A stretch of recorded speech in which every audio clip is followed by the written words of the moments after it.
Welcome to my channel.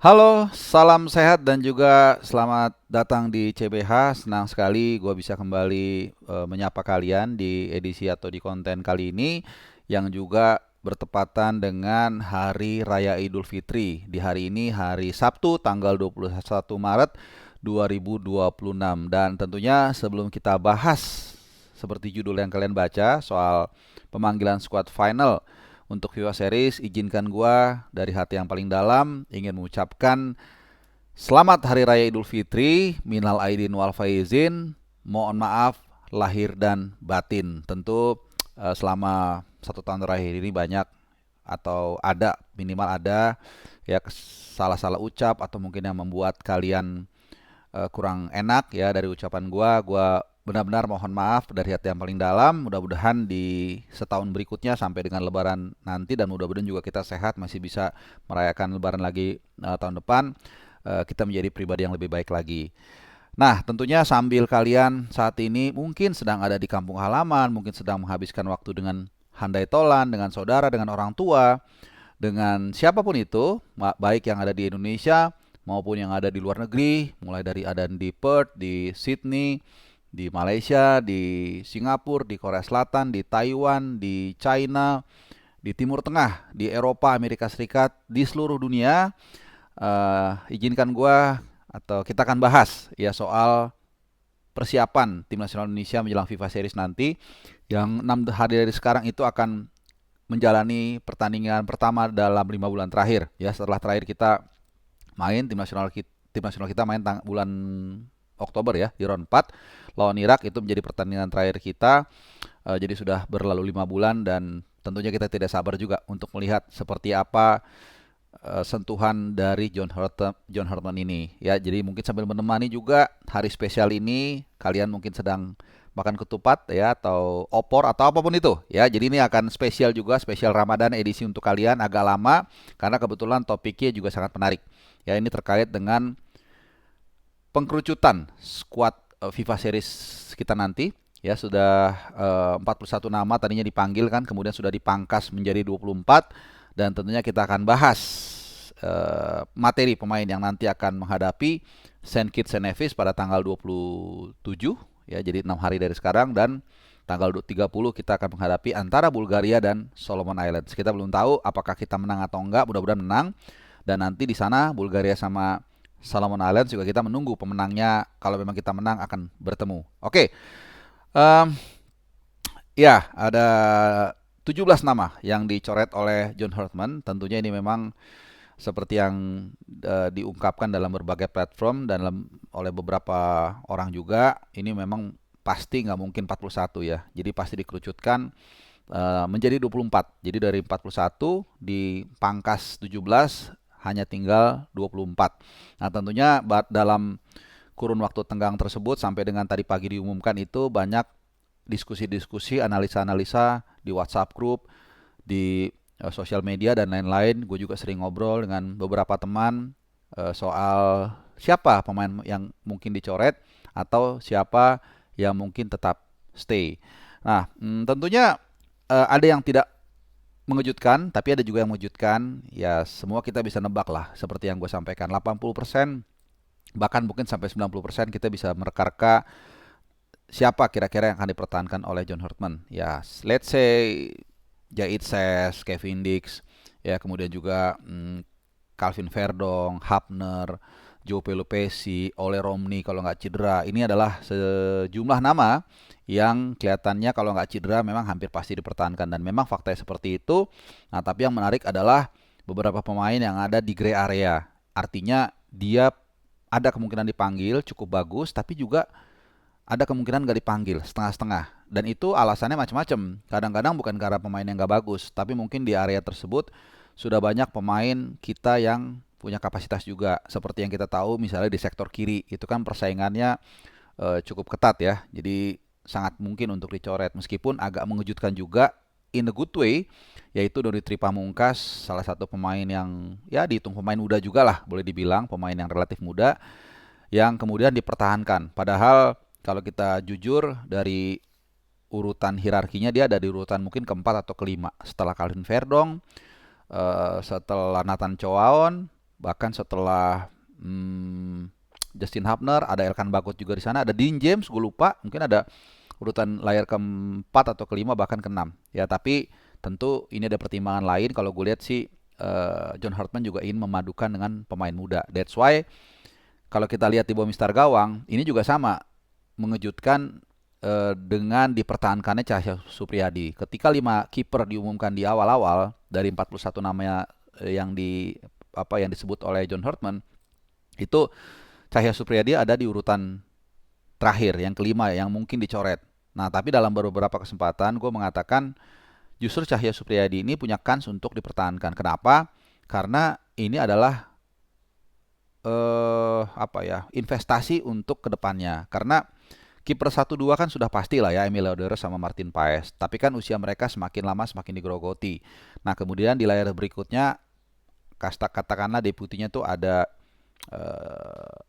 Nadeo Argawinata dan Hernando Ari. Yang kelima bahkan orang banyak mengatakan Teja Pakualam.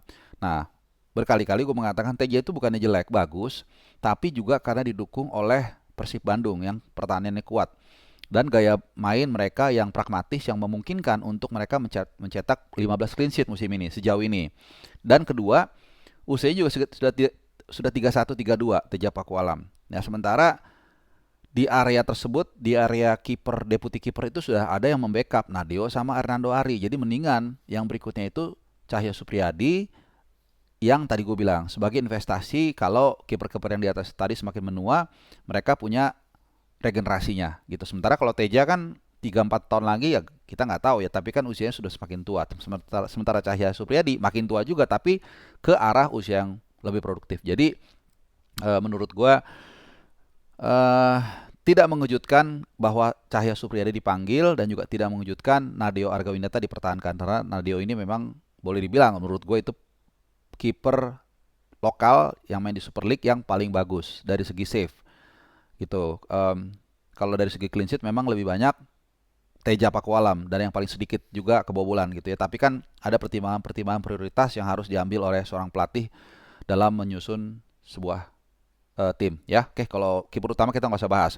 Nah kita ke defender, ini menarik ya karena di area sini sebenarnya nggak banyak yang dicoret. Kalau gue lihat hanya dan tidak terlalu mengejutkan. Misalnya Muhammad Ferrari ini dari awal juga agak sedikit aneh ya, karena di Bayangkara pun yang timnya bukan papan atas dan cukup banyak kebobolan, dia tidak pemain reguler tapi dipanggil. Ini yang paling gampang untuk ditebak bakal dicoret.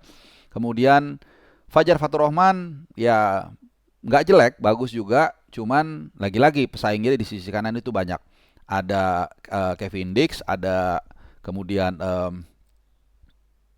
Eleanor Renders kalau mau dipasang di situ, dan juga ada Sandy Walsh ya. Sandy Walsh ini main di Buriram. Nah, kemudian juga ada Yance Sayuri. Ini agak sedikit mengejutkan karena dari waktu ke waktu setahu gua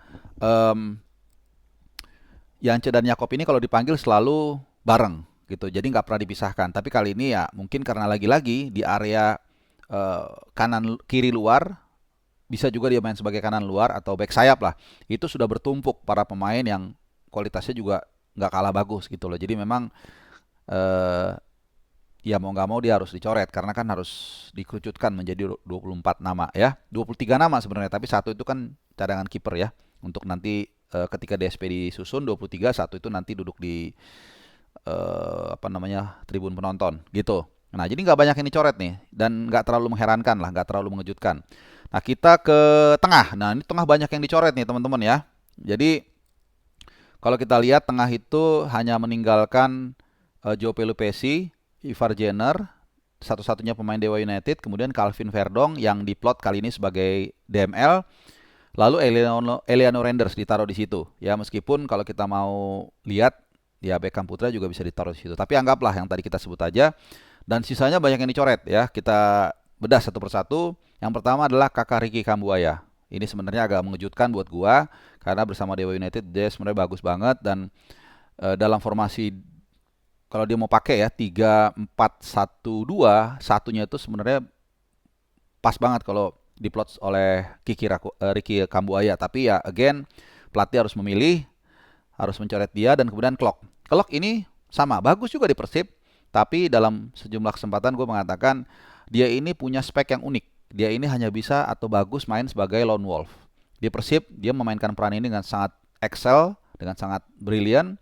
Tapi kita lihat ketika menghadapi Saudi di round 4, waktu dia diduetkan dengan Joe Pelupesi, dan mereka nggak pernah duet di competitive game, itu hancur lebur, kacau. Jadi, dan mungkin juga usianya sudah 34 kalau gua nggak salah musim tahun ini. Jadi ini juga mungkin bagian dari regenerasi yang dilakukan oleh John Hurtman. Ya mirip dengan pelatih Sintayong juga sebenarnya gitu ya. Oke, Klok dicoret. Itu gua nggak terlalu heran juga sejujurnya ya. Egy juga sama, beda dengan musim lalu yang cukup subur. Musim ini nggak terlalu bersinar. Dan sebenarnya gue udah jauh-jauh hari tahu Egy itu nggak akan masuk ke timnas yang dipanggil gitu loh. Informasi dari seorang teman lah gitu ya. Kemudian Victor Detan. Kalau ini gue sebenarnya sudah menduga tapi berharap salah dugaan gue. Ya karena memang dia masih muda, masih sabar lah, harus sabar. Tapi gue sebenarnya senang lihat gaya main dia. Dan sebenarnya ada romantisme yang personal karena orang tuanya kalau nggak salah satunya dari Kanada. Dan ini kan apa namanya, John Hurtman mantan pelatih Kanada ya, walaupun hanya cocok logi lah. Tapi ya itu yang gue bilang bukan alasan yang kuat, hanya berharap dia sebenarnya dipanggil juga. Dan gue suka gaya bermain dia, visinya, keberanian dia dalam mengambil keputusan juga ini kalau apa di PSM ini bagus banget. Tapi nggak apa-apa, nggak masalah, dia masih muda, masih banyak waktu untuk terus membuktikan, dan usaha pasti nggak akan mengkhianati hasil. Oke, kemudian juga ada yang dicoret itu kalau Lili Pali juga sama. Gue yakin kita semua juga mungkin 90% menduga dia akan dicoret. Usianya udah apa namanya, udah 36 kalau gue nggak salah, atau bahkan 37. Seperti yang gue bilang tadi, ini juga gue rasa bagian dari regenerasi John Hurtman untuk potong generasi pemain-pemain yang usianya udah tua itu nggak dipanggil lagi, meskipun di awal-awal disebut namanya ya. Lalu Arkan Fikri, ini gue 50-50. Tapi memang again di sana persaingannya susah banget. Ada Joe Pelupesi, ada Nathan Chowan kalau mau dipasang, atau Calvin Verdong, ada Ivar Jenner, dan juga ada Jordi Amat yang di kali ini diplot sebagai DM. Karena dalam beberapa laga terakhir pun di Persija memang dia memerankan peran ini. Bahkan dulu TC sebelum Piala Asia pun dia memerankan peran sebagai DM waktu TC lawan Libya kalau nggak salah ya, atau Libanon gitu, gue lupa. Yang 2023, udah lama ya. Kemudian tim Gapens ya, ini juga kalau ini memang ya karena dia juga nggak terlalu banyak experience bersama timnas, dan meskipun kemarin saat main di RST Divisi dia dapat minute play, masuk dari menit 70-an, ini juga dicoret. Miliano ini ya kita semua tahu, udah gue sampaikan ya, dia cedera cukup lama. Kalau ACL itu paling cepat 6 bulan, bisa sampai 1 tahun, dan informasi yang gue dapat dia 9 sampai 12 bulan. Jadi lama banget ya. Mungkin bahkan Piala Asia pun belum tentu dapat dia. Dan biasanya kalau comeback itu nggak bisa kembali seperti semula. Agak berat ini memang untuk Milano Jonathans. Jadi memang udah nggak mengherankan dia dicoret. Jens Raven juga sama, di Bali United pun dia struggling. Lalu Adrian Wibowo juga sama, di Los Angeles FC juga, dia tidak main sama sekali sejauh ini sampai dengan mungkin pekan keempat. Gue nggak tahu, tapi masih pokoknya di awal-awal musim ini MLS dia belum masuk DSP sama sekali, dan masih muda, jadi sabar juga sama kayak Victor Detan. Dan kemudian Hoki Caraka. Kalau Hoki Caraka, gue justru sebenarnya pengen dia masuk sebenarnya, karena di Persita juga dia setiap dimainkan cukup kontribusi. Dan berkali-kali gue mengatakan ini kan jebolan dari Garuda Select ya. Jadi sebenarnya dia punya skill dasar yang bagus. Hanya memang, ini menurut pendapat pribadi gue, dia tuh butuh sosok pelatih yang memang bisa menghandle dia gitu. Dia bagus, ya ibaratnya nih seperti Vinicius lah di Madrid. Dalam artian bagus, agak sedikit mungkin ya namanya anak muda ya. Suka gerasak gerusuk atau seperti apa. Tapi kalau ketemu Ancelotti langsung kicep. Nah itu mungkin Hoki itu perlu orang seperti itu. Nah, kemudian yang dicoret juga yang cukup mengejutkan adalah, paling mengejutkan menurut gue adalah Ezra Walian. Ini paling mengejutkan, jujur, janggal dalam arti dia tuh pemain lokal di BRI Super League, main BRI Super League lah, yang paling banyak cetak gol dan assist, 6 dan 9 kalau nggak salah, atau 5 dan 9, 5 gol 9 assist gitu ya. Dan mainnya bagus, impresif. Walaupun sekarang bukan sebagai target man, dan kita perlu area tersebut mengingat Ole juga belum golin bersama Oxford. Ramadan struggling bersama DPMM, kemudian Miliano cedera, tapi ya nggak tahu kenapa dia nggak dipanggil, tapi justru malah Zelstra yang dipanggil. Zelstra bukan, ya menurutku sih jujur aja kurang banget di Persija pun dia nggak dapat tempat utama. Main babak kedua, main dari bench, tapi kemudian tidak tidak berbuat banyak gitu. Dan ya tapi again ini pilihan pelatih, kita akan lihat ya bagaimana kemudian John Hartman meramu para pemain tadi yang gua sebut untuk bisa menjadi uh, sebuah tim yang kuat ya. Walaupun pemain-pemain yang tadi dicoret 17 nama itu bukan tidak mungkin nanti pas Juni itu ada lagi satu kali FIFA Matchday kalau nggak salah, itu bukan tidak mungkin yang tadi nggak dipanggil bisa kemudian dipanggil lagi, dan yang dipanggil bukan tidak mungkin nanti juga nggak dipanggil. Nah teman-teman, gambarannya kira-kira itu aja. Kayaknya mudah-mudahan gak ada yang kelewat. Ya gue bahas dari yang sudah pasti dipanggil, kira-kira seperti apa perannya. Kayak misalnya Nathan sama Verdong, itu mungkin akan salah satu ada yang bisa back kiri dan juga DM. Lalu yang gak dipanggil, dan tentunya teman-teman yang saat ini masih dalam suasana lebaran, hari kemenangan, silakan kalian kalau punya pendapat, feel free untuk discuss di kolom komentar, dan tentunya itu akan memperkaya ya asupan informasi kita. Nggak harus selalu setuju, nggak harus selalu nggak setuju, yang penting kita sama-sama guyup, sama-sama ngobrol bareng. Dan tentunya kalian yang saat ini sedang berlibur, happy holidays, selamat silaturahmi dengan teman, dengan saudara atau siapapun. Dan gue berharap kalian dalam keadaan sehat, dan hati-hati di jalan kalau mungkin mau pulang ke rumah atau pulang lagi ke Jakarta atau ke kota. Semoga di jalan selamat sampai dengan di tujuan. Terima kasih teman-teman. Happy holidays sekali lagi ya, dan adios.